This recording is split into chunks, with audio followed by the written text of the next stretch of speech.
제9회 민족문화연구원 젊은 한국학 아카데미 강연을 맡게 된 한국외국어대학교 한국학과 이주영입니다. 만나서 반갑습니다.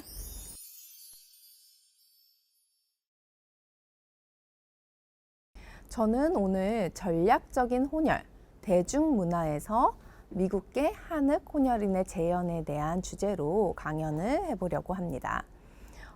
제가 오늘 다인종, 다민족, 다문화에 대한 수많은 연구들 중에서 특히 미국계 한흑 혼혈인 재현에 대해서 얘기해 보고 싶은 이유는 미국계 한흑 혼혈인들이 태어났던 시기에 미국과 한국 두 국가에서 흑인에 대한 인종차별이 강하게 존재했었고, 그런 상황에서 한흑 혼혈인들이 우리 대중문화에서 재현이 되었을 때 어떻게 가시화되었는지를 조금 더 고찰해 보기 위해서 이런 주제를 가지고 왔습니다.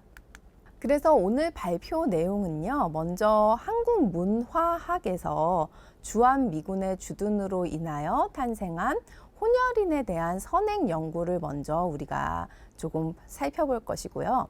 그러한 연구에서 중요한 이론들을 바탕으로 우리나라 재건의 시기에 프린트 미디어와 영화에서는 어떻게 한흑 혼혈 아들이 재현이 되었는지, 그리고 제5공화국으로 넘어갔던 시기에서는 어떻게 이제 성인이 된 한흑 혼혈인들이 방송 및 영화에서 재현이 되었는지, 그리고 우리가 90년대 세계화의 시기를 거치고 2008년도 다문화 가족 지원법 제정 이후에는 한흑 혼혈인들이 어떻게 우리에게 보여졌는지를 함께 살펴보려고 합니다.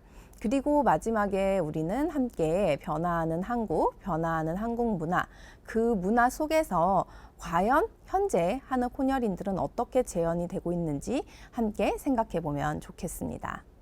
1959년 김한일 감독의 내가 낳은 검둥이에는 흑인 병사 세크라멘토와 흑인 혼혈아 준을 낳게 되는 남주의 이야기가 등장합니다. 이 영화의 말미에 다다라서는요, 결국 한흑 혼혈아 준에게 미국은 마지막 망명지이자 정착지로 그려지고 있습니다.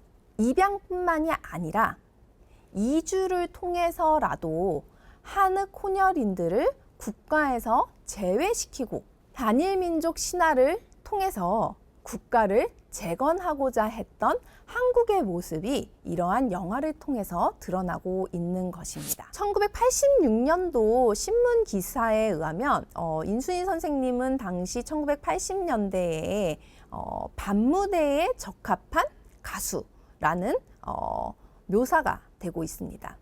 1979년도 희자매를 통해서 한국 가요계에 데뷔했던 인순이 선생님의 경우에는 1980년대에 들어와서는 솔로 가수가 되는데요. 엄청난 가창력과 매너를 가짐에도 불구하고 밤무대에 조금 더 적합한 가수다라고 묘사되고 있는 부분에서 우리가 어떻게 한흑 혼혈인들을 여전히 기지촌과 연결해서 보고 있었는지를 알 수가 있습니다. 똑같은 월드뮤직에서 발매가 되었던 앨범들입니다. 왼쪽은 룰라의 앨범이고요. 오른쪽은 업타운의 앨범인데요.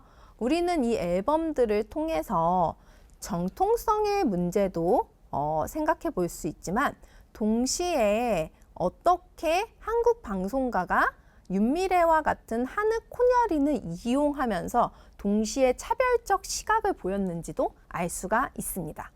이 이태원 클라스라는 작품 안에서는요, 인종 문제에 대한 논의는 분명히 존재합니다. 즉, 이전에 제가 보여드렸던 증거인 내가 낳은 검둥이나 흥녀와는 너무 다른 작품이라는 것이죠. 인종 문제를 표면적으로 드러내고 있으니까요.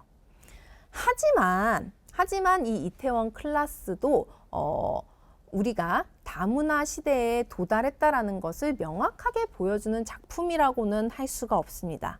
그 이유는 여러 가지가 존재를 하는데요.